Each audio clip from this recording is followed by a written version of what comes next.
മോഹൻലാലിൻ്റെ പല സിനിമയും പരാജയപ്പെട്ടു. ആകെ നേര് മാത്രമേ ഓടിയിട്ടുള്ളൂ. നല്ലൊരു മികച്ച നടനാണ് മോഹൻലാൽ. പക്ഷേ മോഹൻലാൽ സ്ലോ പേസായി പോയി. മോഹൻലാൽ ഇങ്ങനത്തെ സിനിമകൾ വരണം ആഗ്രഹിക്കുന്നു. ടർബോ വൺ മാസ് പടമായിരിക്കും. ഒരു ടർബോയും ബസ്സോക്കും വ്യത്യാസമാണ്. ബസ്സോക്ക് ഒരു സ്റ്റൈലൈസ് ഫിലിമാണ്, ഈ ഭീഷ്മ പോലെ. പക്ഷേ ടർബോ അങ്ങനെയല്ല, ഒരു മാസ് നാടൻ ഫിലിമാണ്. ഒരു രാജമണിക്കം പോലെ ഒരു പോക്ക് രാജ്യം പോലെ പ്രതീക്ഷിക്കുന്ന ഫിലിമാണ്. മമ്മൂക്ക കഴിഞ്ഞ 2 വർഷമായിട്ട് ഫുൾ ആക്ടിങ് കൊണ്ട് റോൾസാണ് ചെയ്യുന്നത്, അഭിനയ സാധ്യത. ഒരു മാസ് ഫിലിം വന്നിട്ട് കുറേ നാളായി. ഒരു താരം മാത്രമല്ല, ആക്ടർ മാത്രമല്ല, താരമാണ്, സ്റ്റാർഡുമാണ്. മമ്മൂട്ടിയുടെ സ്റ്റാർഡം കാണിക്കുന്ന ഫിലിമായി.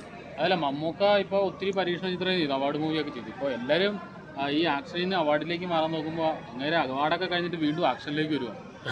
ഒരു ചരിത്രം സൃഷ്ടിക്കാൻ ലാലേട്ടൻ ഇപ്പോൾ മുഴുവൻ മാസാണ്. മമ്മൂക്കയുടെ ഒരു മാസ് പടം വന്നിട്ട് കുറേ നാളായി. വൻ പ്രതീക്ഷയാണ്. എന്തെങ്കിലും പുള്ളിയുടെ പ്രൊഡക്ഷനാണ്, എന്തെങ്കിലും ഹിറ്റായി.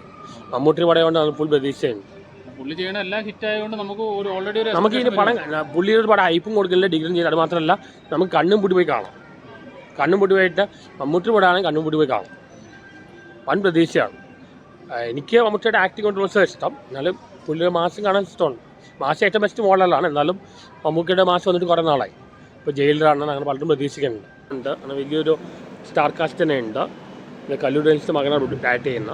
എല്ലാം കൂടെ വൻ പ്രതീക്ഷയാണ്. വലിയൊരു ഹിറ്റാൻ സാധ്യതയുണ്ട്. പക്ഷേ ഇതുവരെ കാണാത്ത ഒരു മാസ് മൂവിയാണ്. ബിഗ് ബി പോലെയോ അല്ലെങ്കിൽ ഭീഷ്മ പോലെ അങ്ങനത്തെ സ്റ്റൈലൈസ്ഡ് മാസ് മൂവിയായി.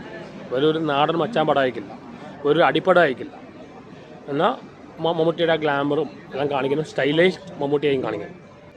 മോഹൻലാൽ ഇപ്പോൾ ആക്ടിങ് കൊണ്ട് റോൾസൊന്നും ചെയ്യുന്നില്ല. പിന്നെ ബാലിബൻ കുഴപ്പമില്ലായിരുന്നു, പക്ഷേ അത് സ്ലോ ആയിപ്പോയി. കുറച്ച് വളരെ സ്ലോ പേസായി പോയി. മോഹൻലാൽ ഇങ്ങനത്തെ സിനിമകൾ വരണം ആഗ്രഹിക്കുന്നു. മോഹൻലാലിൻ്റെ പല സിനിമയും പരാജയപ്പെട്ടു. ആകെ നേര് മാത്രമേ ഓടിയിട്ടുള്ളൂ. നല്ലൊരു മികച്ച നടനാണ് മോഹൻലാൽ. പക്ഷേ മോഹൻലാൽ തന്നെ വിചാരിക്കണം. കാര്യമില്ല പറയണം. പുള്ളിയുടെ പല സിനിമകളും ഫ്ലോപ്പ് ആവുകയാണ്. പിന്നെ പുള്ളിക്കെതിരെ ഒരു ആൾക്കാർക്ക് ഒരു നെഗറ്റീവ് ഇമേജാണ്. ഒരു നെഗറ്റീവ് ഇമേജ് ഉണ്ട് കുറേ PR വർക്കിൽ നടന്ന്. എന്തായാലും ലാലേട്ടൻ തിരിച്ചു വരണമെന്ന് ആഗ്രഹിക്കുന്ന ആളാണ്. ഞാനിപ്പോൾ ലാലേട്ടൻ ഫാനാണ്. ലാലേട്ടൻ തിരിച്ചു വരണമെന്ന് ആഗ്രഹിക്കുന്ന ആളാണ്. തിരിച്ചു വരികയും ചെയ്യും പുള്ളി. അങ്ങനെ പുള്ളി ഫീൽഡൊന്നും ആവില്ല. പുള്ളി തിരിച്ചു വരിക തന്നെ ചെയ്യും. അതൊന്നുമില്ലാട്ടെ, അത് പരസ്യമായ രഹസ്യമാണ്. നമുക്ക് എല്ലാവർക്കും പോസിറ്റീവ് ഉണ്ട്, നെഗറ്റീവ് ഉണ്ട്. ഞാൻ രണ്ടും പറഞ്ഞതേ ഉള്ളൂ. പോസിറ്റീവ് പറഞ്ഞു, നെഗറ്റീവ് പറഞ്ഞു, അത്രയേ ഉള്ളൂ.